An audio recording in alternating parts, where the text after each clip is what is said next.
uma loja que fez história aqui em São Paulo, uma clássica loja de metal, que só vendia heavy metal e que hoje é conhecida por agregar esse pessoal do heavy aqui de São Paulo e também de todo o Brasil, aqui nas antigas, né, Valdir? Fala aí quando começou essa história aí da Woodstock, em que ano, e já faz quantos anos que você vem nessa luta aí dentro do heavy metal aqui em São Paulo?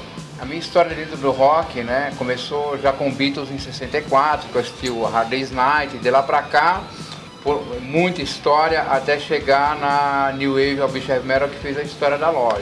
Eu montei a loja exatamente por ser um apaixonado pelo rock, né? Então eu, na época que eu comprava disco, eu sentia dificuldade de ter alguém que conseguisse os discos rapidamente para mim. Isso era que ano, Valci? Isso daí foi... Eu comprei muito disco entre 69 e 75, praticamente. Eu peguei a cena, o embrião, né, do rock pesado naquela época. E eu montei a loja em 78, mas, como eu falei, de 69 a 75. Em 76 eu lembro que eu vendi todos os meus discos, que eu achei que o rock tinha acabado. Mas por que essa história do rock acabou? Porque foi um negócio meio que... Eu estava acostumado com grandes álbuns de grandes bandas, tipo o Led Zeppelin, Black Sabbath e Deep Purple, né? Eles estavam, no meu entender, em decadência. O Led Zeppelin tinha lançado aquele Presence, o Black Sabbath já estava com Never Say Die, Technical, já não tinha mais aquele punch. O Deep Purple com Stonebringer, que hoje são obras-primas, até inclusive Outdoor, entre 76 e 75 e 76. Aí nessa época aí, em virtude desses discos aí, eu vendi todos os meus discos. Estavam meio duvidosos, você meio Tava. Eu falei, preciso dar um tempo porque não estou concordando com o que está acontecendo. Aí eu vendi todos os meus discos, comprei uma moto que ia viajando, acampando para lá e para cá. Mas eu continuava ouvindo os discos, viu, Hélio, na casa de um amigo meu, que continuou comprando a cena da época, né? E foi na casa desse meu amigo que eu ouvi os Sex Pistols, Nevermind the Bollocks. Legal. Aí eu falei, cara, o que é isso daí?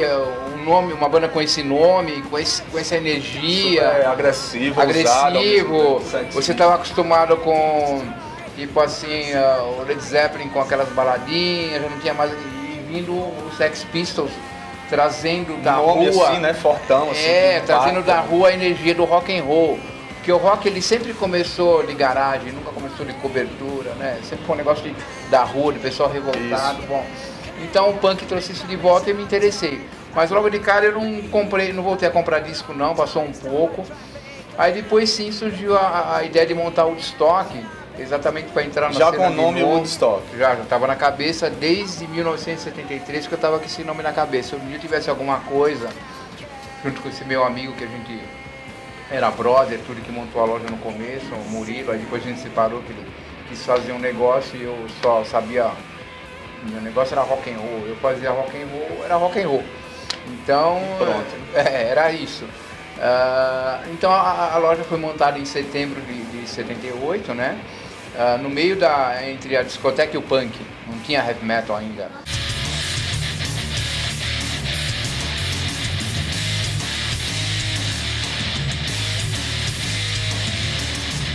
E nessa época aí, de 78, que inaugurou a loja, estava surgindo um movimento da New Wave of Heavy Metal na Inglaterra, que me animou a conhecer uma cena de perto. Foi aí que eu resolvi, em 82 já, fazer uma viagem para a Inglaterra para pegar a cena do heavy metal de perto, sentir, né, o olho do furacão de perto.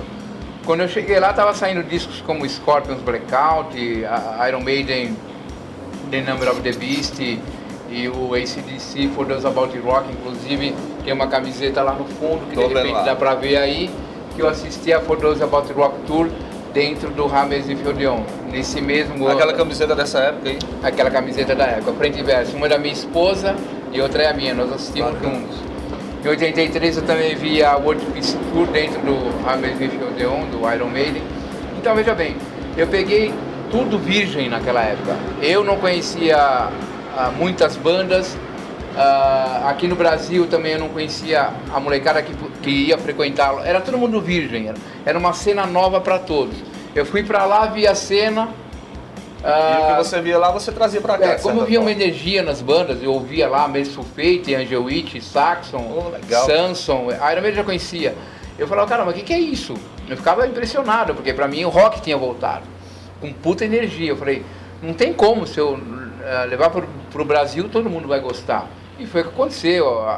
E no Brasil ainda não rolava cena nenhuma dessa aí, de heavy metal. Não, a cena começou a vir junto. Eu não sei como a molecada percebia que existia a loja, aquele boca a boca que tinha na época, não é e-mail, né? Facebook.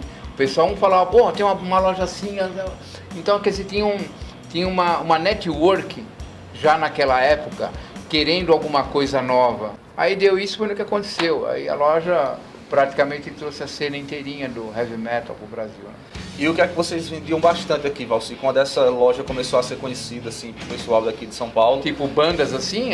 Banda, e o que é que saía mesmo, que o pessoal vinha atrás aqui? Veja bem, no princípio eles não vinham atrás assim de nada, eles esperavam o que eu trouxesse. Certo. Então quer dizer, a primeira... Meio que vocês ditavam o que estava rolando no mundo, diziam o que estava rolando para eles. Tipo assim, eu era um DJ, um garçom, eles falavam, ó molecada, eu gostava, eu só trazia o que eu gostava. Falou, tem isso daqui, cara. Então quer dizer, praticamente aí eles começaram a gostar mais dessa, daquela, mas já tinha até uma certa hierarquia lá fora também, que era Iron Maiden, Metallica, já tinha até os monsters, né? Então, bandas tipo Iron Maiden, Metallica, Slayer, o Venom chegou a ser, no princípio, até maior que o Iron Maiden, por ser um negócio sujo, diferente, não era um heavy metal, um negócio assim meio... Era deles. O Venom é aquela coisa diretona, meio, né? Doidona, meio tosco, né? bem tosco. Não tem aquela limpeza do Iron Maiden. Não tem técnica porra nenhuma e é bom pra caralho. Hoje punk rock o Venom, assim. Mistura de punk com metal. Um punk do inferno. Dos diabos. Então, e praticamente a molecada começou a colocar as bandas nos seus devidos lugares, né? E nesse intervalo, para lembrar também, de eu indo para Londres, o Sepultura, né, nasceu comprando discos no Woodstock. O Max e o Igor, o Andreas, eles frequentavam a loja como um cliente comum, assim, garotada, assim, gostava Isso antes da banda. Antes da banda, não tinha nem banda, o Andrés nem sonhava em tocar no Sepultura, ele tinha uma banda chamada Pestilence, por aí. Então, o Sepultura, o Max, o Igor e o Andrés, depois eles se conheceram, comprando os discos na loja, se inspiraram no Venom, Metallica, Slayer, para montar a banda. Tanto é que no documentário da loja, o próprio Max lembra isso, se não fosse o Quer dizer que a Woodstock não teria o Sepultura. Ela, de certa forma, estimulou os caras através do disco que vendia, né? Que mostrava para eles. Sim, E o que eu achava legal, o que eu me realizava mais, é que eles tinham o mesmo gosto que eu. Eu falava, pô, essa molecada tem bom gosto. Então o que eu trazia de lá, mesmo o Loudness, que era do Japão, ou coisas diferentes que vinha, mesmo Sulfate, que era da Dinamarca, eles tinham o mesmo feeling que eu. Tipo assim, eu tinha 30 anos e eles tinham 14. Ou seja, então eu também tinha 14. Claro. Então batia o feeling, né? Então, aí nesse entretempo o Sepultura virou banda e gravou disco. E eu cheguei, eu pegava os discos Sepultura e levava para a Europa. Então, ao mesmo tempo que eu trazia Iron Maiden, Metallica, Samson, toda aquela cena inglesa para cá, Vardis, Riot, tudo que estava acontecendo, Manowar, eu levei o Sepultura para lá, levei o Viper para lá, levei Corsos para lá, disco. Caramba, legal. E foi uma forma de difundir. Meio que distribuía lá. Eu fazia trocas, né, com as lojas. No começo as lojas queriam 2 Sepultura por um Iron Maiden, pode dizer. Na segunda viagem eu falei, não. Acho que tem que ser ao contrário. Se pegar 2 Iron Maiden, eu te dou um Sepultura. Não fiz, a gente entrou em acordo e fez um por um. Quer dizer que você viu toda essa ascensão dessas bandas, né, cara? Tipo, Sepultura, você sabe o momento exato que eles... Quando foi que o Sepultura começou a ser grande, assim? Pá. Tipo, agora o Sepultura é uma banda... Olha, eles deram uma cara, assim, tipo assim, um diamante a lapidar no Bestial Devastation. Naquele... porque o disco é bem cruzão. Bem cru, mas, sabe, você ouve e fala, pô, ali tem algo, né? Tanto é que na época eu comentei isso com o Max, que ele me ligou aqui, perguntou o que tinha achado do disco. Eu fui sincero, falei, ó, cara, tem chão aí. Porque lógico, você está acostumado a ouvir Metallica, Slayer, aquelas bandas europeias com todo aquele recurso. Aí aquela produção, né, aí você vai ouvir o Sepultura com recurso que a gente não tinha aqui, fazer aquele puta trabalho tosco, sim, mas sabe, com feeling, sabia que a banda poderia subir. Aí veio o Mob Division, Esquizofrenia, aí a banda... Aí os caras detonaram. Aí ninguém segurou mais, que a molecada já tinha condições até de equipamento. Hoje tá fácil, né? Hoje aí me diz uma coisa, aí o Sepultura, você frequentava aqui os caras, a loja, Woodstock, atrás de disco e tudo mais, só que quando os caras dominaram o mundo mesmo aí com o metal, ficaram conhecidos, e como foi a volta do Sepultura aqui à loja? Pois é, o Sepultura... O que aconteceu dessa vez? O Sepultura, depois ficou grande, eles ficaram mais na Europa e Estados Unidos que no Brasil. Então, tanto é que tem reportagens aqui, a Sepultura volta pro Brasil. É até meio estranho, mas eles estavam mais lá que aqui. Tanto é que a sessão de autógrafo deles foi tão grande quanto a do Ramones, tipo assim, pau a pau. Foi até mais violento, entre aspas, tive que abaixar a porta da loja, era uma bitomania assim. Caramba. É um caos ADM, é um caos endime, causou. Ramones não, Ramones encheu, mas foi controlado. Agora o Sepultura foi um caos. Nós ficamos com medo até de falar, puta, a molecada vinha ver os caras aqui. É o nosso último dia. Até o Max escreveu para ilustrar, para o dia que todos nós morremos, né? Porque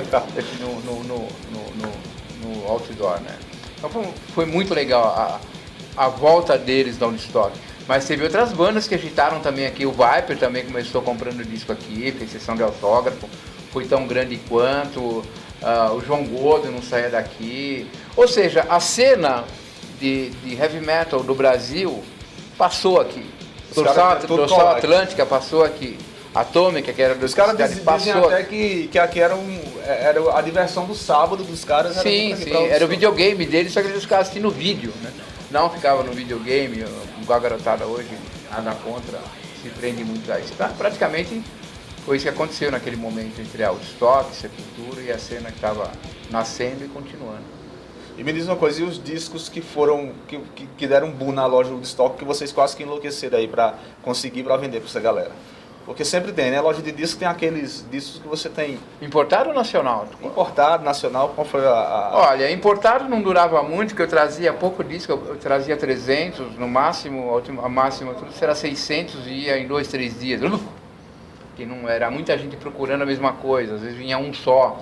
Às vezes eu nem vendia, eu gravava um pouco para os outros conhecerem. Porque se eu vendesse tipo um Tokyo Blade, um Satan, um Manowar, para uma pessoa, o outro não ia conhecer. Então eu gravava um pouquinho e vendia, gravava um pouquinho e vendia para divulgar. Você tinha essa preocupação de Sim, porque tinha gente também não tinha grana para comprar, era caro pra caramba. Até eu ganhava pouco, tanto é que na minha primeira viagem, eu quase não fui mais, eu comprei 220 discos e os 220 foi para pagar minha despesa, quase tive prejuízo. Eu comecei a vender os meus bottom, pet, as coisas que eu trouxe para mim, cueca, mal dizer, para a cena poder continuar. Então o negócio foi complicado, foi difícil. Então, e os discos que mais venderam, eu lembro aqui, importado ia tudo no dia, praticamente, na semana. Agora, nacional, a primeira grande venda foi o Iron Maiden aqui, ó, o Paul Slave, em 1984, no estoque, quando era na Rua José Bonifácio, nessa reportagem aqui da Folha de São Paulo, de 21 de setembro de 84, a Woodstock recebeu 1000 Iron Maiden em vinil. Nós vendemos 1000 Iron Maiden em vinil em uma semana. E depois, nos próximos 5 meses, de setembro de 84... Qual era o disco? Paul Slave. A janeiro de 85, nós vendemos 5.000. O Iron Maiden aqui ficou sabendo que a gente vendeu isso lá no Rock in Rio 1 e mandou o autógrafo para mim, to Valsir, Best Wishes, Bruce Dixon. A loja que mais vendeu o Paul Slave na América do Sul, 5.000 cópias. Então, quer dizer, esse aqui foi um deles. Era uma loja referência. Era a referência, inclusive, na América do Sul, que vinha pessoal da Argentina, Colômbia, Bolívia, Chile. O negócio... E me diz uma coisa, esses autógrafos aqui, eles já deram aqui no Brasil? Deram no Rock in Rio 1. Você a foi gravadora... lá Não, melhor ainda. A gravadora chegou, falou, tem uma loja em São Paulo que vendeu 5.000 Paul Slave de vocês. Aí o Steve Harrison não acreditou.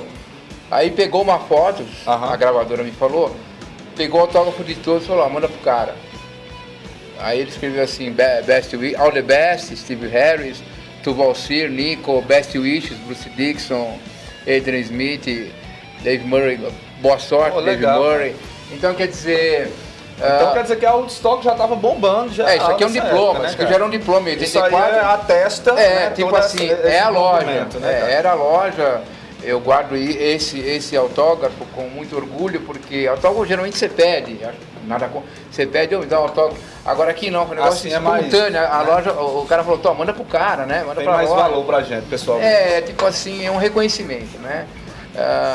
O segundo disco que mais vendeu da loja foi os Metallica vendeu bastante, mas o Black Album, Just For All, o Black Album venderam muito disco, né, muito disco. Mas o que mais vendeu num dia só foi o Guns N' Roses, Use Your Illusion 1 e 2 em 93.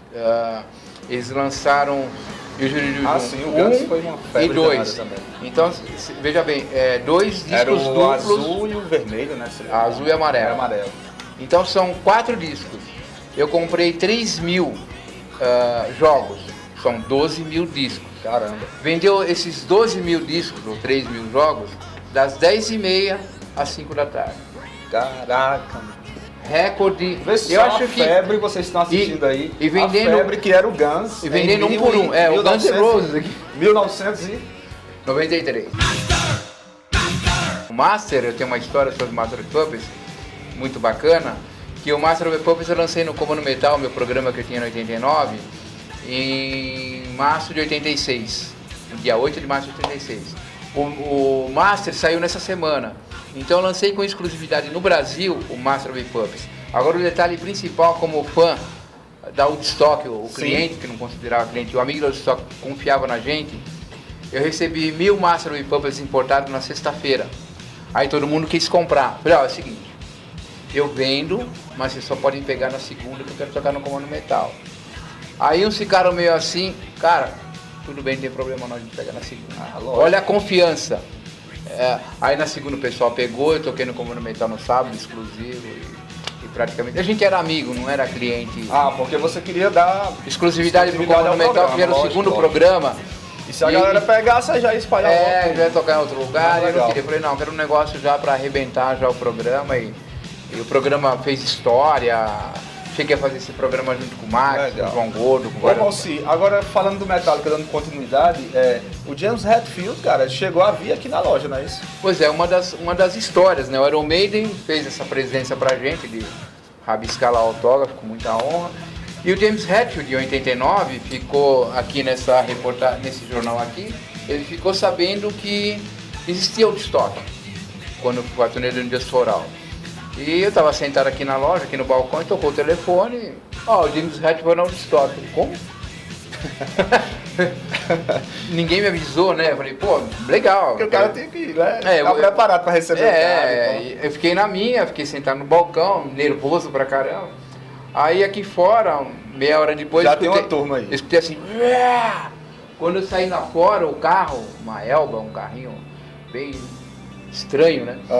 Tava mexendo pra lá e pra cá, a molecada querendo que ele saísse. Caraca! Aí ele deu ré, foi embora, infelizmente ele não entrou na hora, não chegou a vir na porta da loja. Mas a galera sabia que ele vinha? Não. A galera viu quando ele já chegou aí? Quando ele chegou foi surpresa. Aí pronto. Aí ele foi embora. Aí, o alvoroço da galera não deixou o cara sair pra dar as caras. Todo mundo ia pegar o Inclusive tem foto aí, ele tem foto do cara dentro do carro ainda, tentando, mas não deu não. Os caras... E à noite... Logo na sequência ligaram aqui pra mim. O Metallica era muito grandão, bicho. Já era grande, mas eles não sabiam, né? Se qualquer lugar que chegasse, os caras iam voar mesmo em cima. E aí tocou o telefone meia hora depois que ele foi daqui da loja. Era o empresário pedindo pra me levar aqueles lambi-lambi outdoor, que era assim, Comando Metal apresenta Metallica, vai me entregar pro Lazuric e pro James Hetfield. Legal. Aí à noite fui no Ibirapuera, eu chegando lá no camarim do James Hetfield. A porta estava entreaberta assim, e eu ouvi ele tirar um solo assim, né? Eu olhei assim, vi ele de costas, falei, é o cara, né? Vou esperar um pouquinho, vou ver o que ele tá tocando. Ele estava simplesmente compondo The Unforgiven, que sairia no álbum em processo de composição. E eu fiquei com aquilo, lógico, não sabia que era Unforgiven. Aí quando saiu o disco, Que legal, cara. Tempos depois. Então você viu os bastidores da criação. Eu falei, caramba, eu vi isso. Então, aí deu post, era aquela música, né? Era aquela. Aí eu dei o outdoor pro James Hetfield, falei, ó, cara, desculpa aí hoje tá ali na loja. Falei, eu ficaria, mas o. Tirou foto disso aí, cara? Ah, cara, antes nessa hora não tinha isso, não existia. Cara. Eu conheci muita gente de mas você tem foto aí com bastante gente aí, né? Tem foto que tiravam de mim, porque eu não falava, ó, bate um selfie. Tá. Não tinha esses negócios. Hoje em dia todo mundo encontra o senão cara. Senão eu tinha foto com todo mundo, até ídolos Robert Plant, Tony Iommi andou de carro comigo. É um negócio muito louco, cara. Que legal, cara. Daria pra gente até numa outra vez. Ô, Valci, quem mais veio dessas bandas de heavy metal famosas aqui na loja?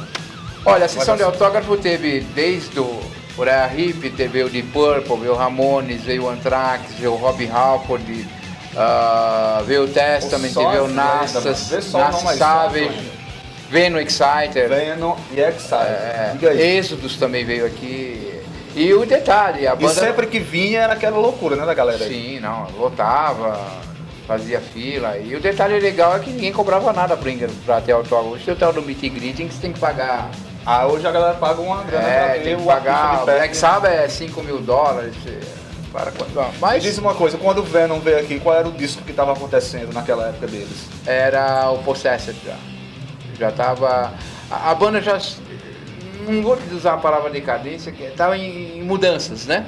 Tinham saído os membros originais. Cada banda tem um boom, né? E depois dá uma acalmada, depois né? sobe de novo. Dá uma acalmada, isso é natural. O Iron Maiden teve com o Blaze Bayley, aí depois voltou. Nada contra o Blaze Bayley, mas Bruce Dixon é Bruce Dixon. Bruce Dixon tem a cara, né? Do negócio, não tem como negar. Então, mas o nome Venom era forte, e o Excite era uma banda forte também. Então veio duas bandas, praticamente, na época, eram lendas já. Cara, você conheceu o Lemmy, né, do Motorhead? Sim. Como é que foi? Em que situação? Putz, cara, olha, o Lemmy foi... primeiro, eu conheci ele no hotel porque a gravadora, eu tinha um selo de estoque e eu lancei por um período curto 300 discos de cada Bomber Overkill do Motorhead. Então eu conversei com ele no hotel, falei, mostrei o disco pra ele, até aí tudo bem. Aí à noite... ia ter o show no Ibirapuera, isso em 1989. Só que num dos shows deu problema no som. Aí o pessoal falou, Valcir, puta, quebra o galho aí, vai falar pra galera lá que a casa caiu aí, não vai ter show. Falei, pô, legal, hein? Que tem, mano. Me jogaram numa roubada assim, mas aí, não vai ter show do Motorhead, imagina aí. A galera já louca pra ver, mano. Aí eu subi no palco lá, quando eu fui falar com a molecada, veio o Lemmy, né, do meu lado, assim, falei, caralho. Aí veio o Animal e o Wurzel, eu praticamente, eu tenho foto até com os quatro, eu aqui, o Lemmy aqui, o Wurzel e o Animal, anunciando o fim daquele show, que ia ter show no outro lugar. Então eu falei, o Lemmy dava um toque, eu traduzia, trocamos uma ideia, dizendo que o show ia ser num outro lugar, que seria no Projeto SP uma semana depois. Bom, o Lemmy me agradeceu, brother, obrigado, o jeito dele, foi legal você ter ajudado a gente aí, nós vamos fazer um puta show, não sei o que lá. Bom, aí eu teve o segundo show no Projeto SP, eu já tinha falado pro Lemmy que eu queria as baquetas do Animal, se ele conseguiria dar pra mim, Animal Taylor. Falei, não, sem problema, que se quiser, autógrafo, aquela coisa toda. Quando acabar o show a gente se fala. Olha só como é que é o cara. Bom, eu tava lá, terminou o show, eu tava assistindo o show, a plateia terminou o show, fui correndo lá, esperando o Lemmy descer lá do palco. Ele saiu, já fui falar com ele. Falei, pera, wait. Peraí, calma. Falei, fudeu, né? Pensei que ia tomar uma porrada dele. Aí ele entrou no camarim, falou, espera. Ih, caralho, falei merda, fiz merda aí, né? Nessa de fã, né? E querer falar com o cara. Aí passou uns 15 minutos, ele voltou. O que você quer? Mas vou te falar uma coisa. Quando uma banda tá no palco, ela parece que ela tá num carro de Fórmula 1. Uma energia. Quando ela sai, ela não vê a hora de entrar no camarim, vai se carregar um pouco, você vê que demora um pouquinho, aí vai e conversa com o fã. Foi o que aconteceu. Tanto é que, infelizmente, não tenho mais essa foto. Depois que ele falou isso, ele me pegou no colo. E bateram uma foto minha, ele me segurando no colo. Nessa hora eu falei, puta, dancei, né? Aí tem uma foto aí que depois, se você quiser filmar, pode mostrar, é ele com a baqueta do Animal enfiando no meu nariz assim, brigando, aí tipo brother, tudo, agradecendo. Então o Lemmy, era doidão mesmo, como a mídia passa que ele era assim, um cara loucão mesmo? Ele era um doido consciente, né? Ele sabia o que ele estava fazendo, o que ele estava falando, quem ele era, tudo. Um cara alto astral só, né? Um cara Sim, natural, mas assim, espontâneo, né? O palco é um teatro, assim, modo dizer, o cara se transforma, o cara pode ser um... O palco faz o cara, principalmente por causa do som que ele fazia. Era brincalhão, né? Pelo pouco tempo que você teve com ele, você percebeu que ele era um cara... Não, um cara sensacional. Espontâneo, né? O Dio também foi assim, um cara... ele ficava assim, o que você quer? O Gene Simmons. Esses caras, a maioria dos que eu conheci assim, eu percebi que eles, não sei hoje como eles estão, eles te davam atenção, independente se você era dono de loja, fã era em primeiro lugar. Então, muito bacana.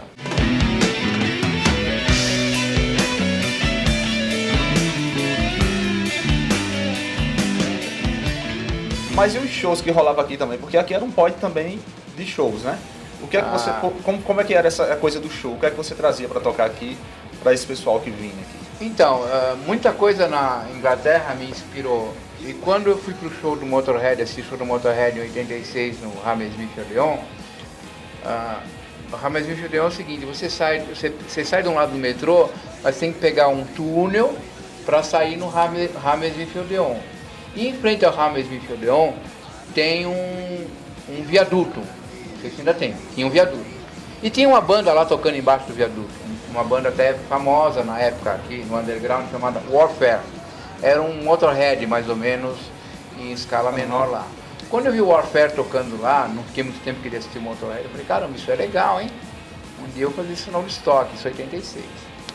Aí acho que um ano depois, ou 1 ou 2 anos depois, o Arpia veio tocar aqui na porta da loja. E sem palco, sem nada. Os caras colocaram bateria, os caras começaram a tocar. Foi praticamente o embrião de uma virada cultural. Banda tocando de heavy metal, de rock, tocando na rua. Isso não era comum, né? Não era era underground, era tipo assim, o que é isso? Lotava no viaduto do chá aqui em São Paulo, em frente à loja, na calçada da loja. Aí passou um tempo, eu falei, pô, preciso dar uma estrutura, colocar um palco. Aí acho que em 93, 92, várias bandas tocaram aqui, Genocídio, Corsos, Anjo dos Becos, Pus. Então, legal. eu colocava a cena do que estava misturado. The Mist tocou aqui? The Mist não, o Dorsal Mist é Atlântica muito foi da hora. convidado. É que foi um espaço muito pequeno, assim, foi grande e ao mesmo tempo acho que teve 5 ou 6 shows aqui, sequente, porque tinha um custo e era tudo tipo brodagem, o pessoal da Meteoro montava de graça o palco. E a Dorsal tudo. Atlântica, que é uma banda bem clássica aqui do metal paulistano. Os caras colavam por aqui também? Sim, o Carlos chegou a vir aqui na loja. Que a Dorsal, a galera do underground, do metal aqui no Brasil, Sim, conhece lógico. bastante e respeita pra caramba. Lógico, é uma banda super, por cantar em português até, diferente, né? Colocar energia. Aí os caras vinham aqui também, antes da banda. Vieram. colar aqui. Eu não lembro se antes, isso eu não sei te dizer, mas que eles estiveram aqui na loja, acho que a gente até ajudou a promover venda de ingressos da banda aqui em São Paulo. Não tinha esse papo de bairrismo, heavy metal era um negócio único, né? No mundo inteiro, era ou ainda é uma tribo Ô só. Valci, agora como você vem bem de antes mesmo do início desses movimentos aqui em São Paulo, porque começava aqui em São Paulo e ia para o resto do Brasil, né? Sim. Era passado de estado em estado. A questão do heavy metal no início e tinha a questão do punk logo após também. Eu não sei se surgiu as duas coisas junto aqui. A galera era um pouco afastada uma da outra, né? Era punk e heavy metal na época. Veja bem, quando eu fui para Londres em 82, o punk lá já tinha acabado. Você via muito pouco punk na rua, até modo dizer.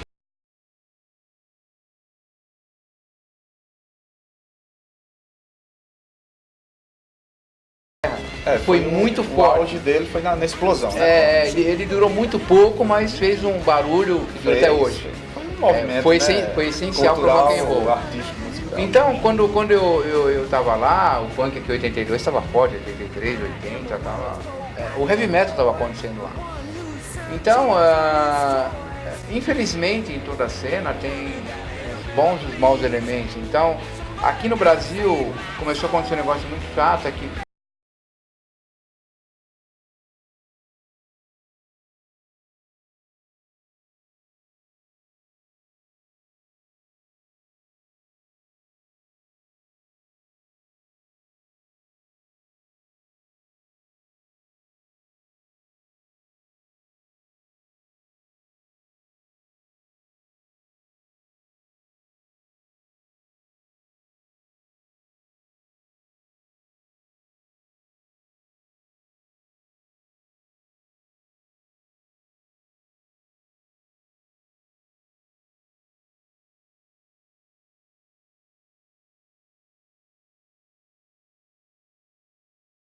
olhando a gente assim, meio torto, assim, porque a gente era punk, não sei o quê. Por que essa? O que é que rolava aí? Não, porque me passavam e eu via a imagem e o pessoal...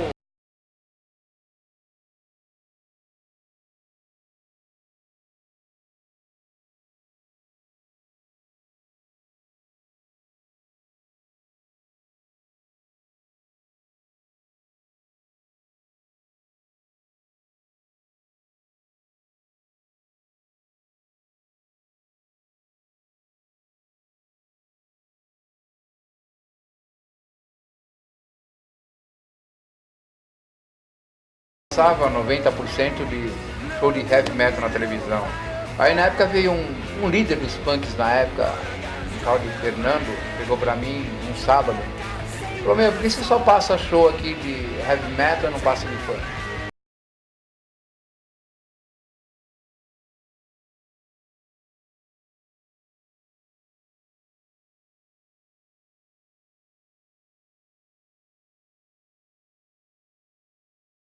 Sábado, eu passei Exploit, GBH, falei, mas é o seguinte, se acontecer alguma encrenca, aí vai complicar.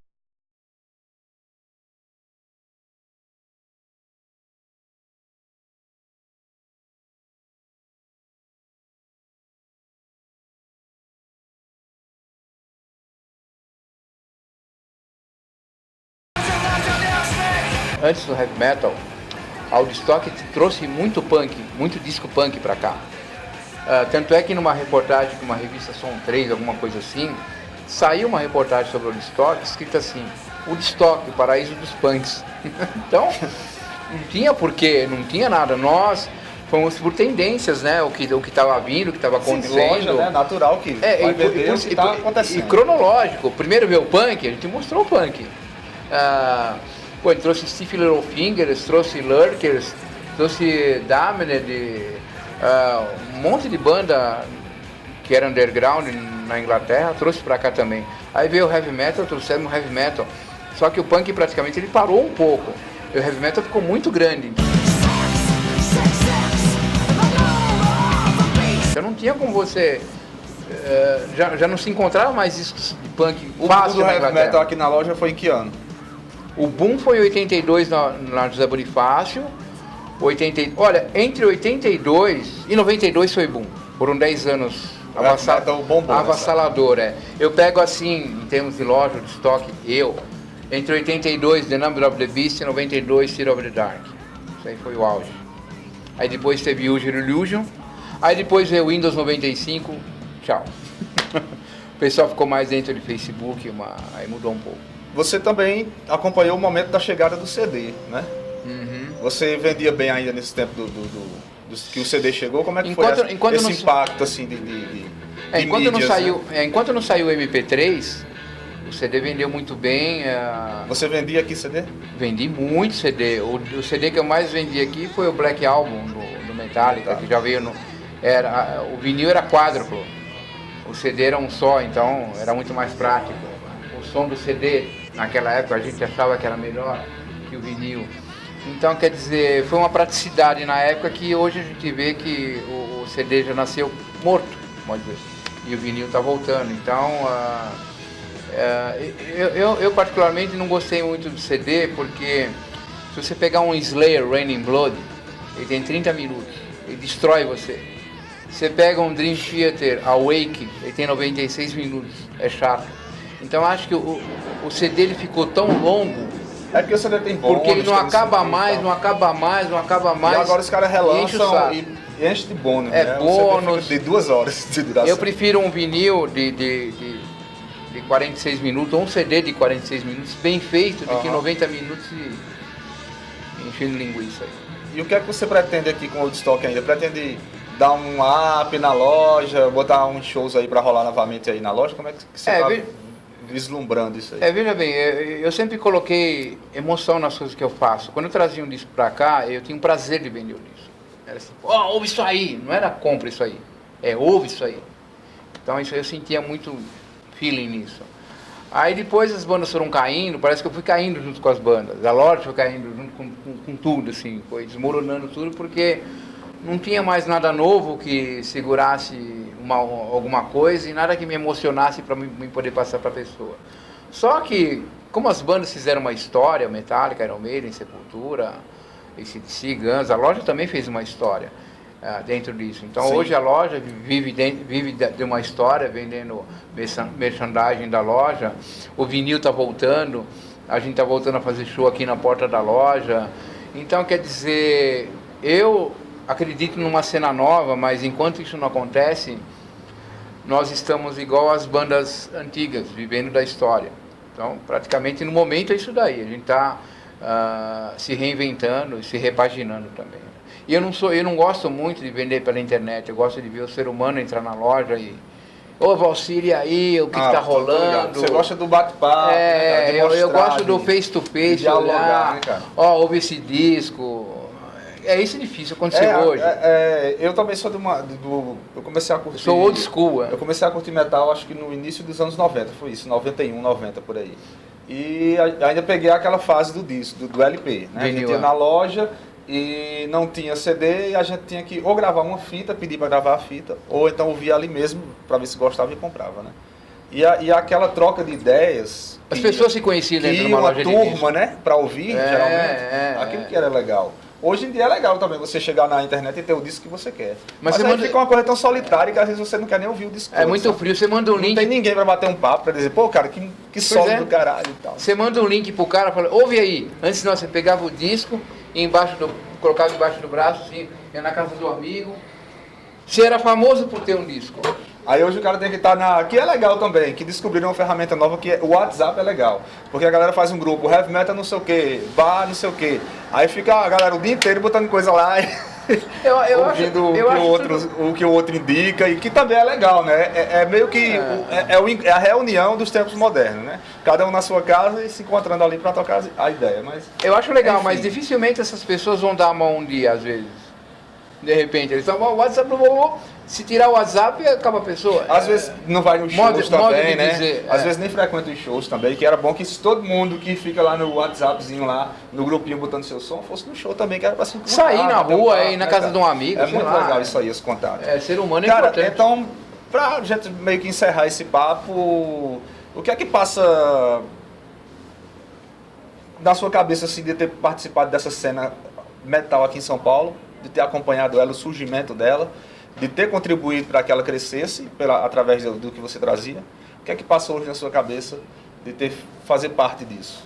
Olha, para mim é uma realização. Eu até falei muitas vezes já, se eu tivesse morrido há 20 anos atrás, para mim, tipo assim, musicalmente, profissionalmente, como roqueiro, eu estou mais do que realizado. Eu vi ídolos entrando dentro da loja, uma banda inteira de Ramones entrando dentro da minha loja, Roger Glover do Deep Purple, tendo de uma certa forma mudado a vida de muita gente, gente montou banda, sim, vive disso. Montou aqui, inclusive, né? Então quer dizer, cara, não tem mais o que eu fazer, é viver isso, viver a história dela, realização total, respeito à cena nova que está acontecendo, e tomara queira eu que isso volte, mesmo que não seja na Woodstock ou em algum outro lugar, o ser humano se encontrar num lugar e trocar ideia e montar bandas, por aí. Valci, você trocou num ponto importante aqui já nesse final de entrevista, que foi a questão de respeitar a cena nova, respeitar quem está vindo aí. Cara, hoje é importante e eu percebo que há mais esse respeito hoje na cena rock, seja metal, seja rock and roll, seja punk. A galera de hoje parece que está se respeitando mais, você percebe isso? Antes tinha um ciúmes, um divisor de território, de água, não sei o que lá. Hoje não, hoje parece tipo assim, até a semana passada, vi aqui no Woodstock, acho que umas 10 meninas mais ou menos, de gostos musicais diferentes. Cara, uma gostava de punk, outra de rockabilly, outra de heavy metal, outra de hard rock, outra eu até descobri um negócio novo, bandas que fazem som de filme de horror, de rock, um monte de coisa assim. E no fim elas estavam conversando entre elas, cada uma curtia o negócio e no fim era uma tribo só, é o rock. E isso eu acho legal, muito importante, um respeitar o gosto do outro, né? Senão não tem como. Eu acho que está vindo uma gente, uma geração com uma cabeça mais unida assim, sem querer um brigar com o outro. por aí. Acho muito importante isso aí.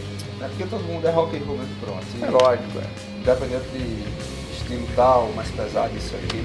É, não. Cara, obrigado pelo papo aí. Hélio, Muito legal. sempre.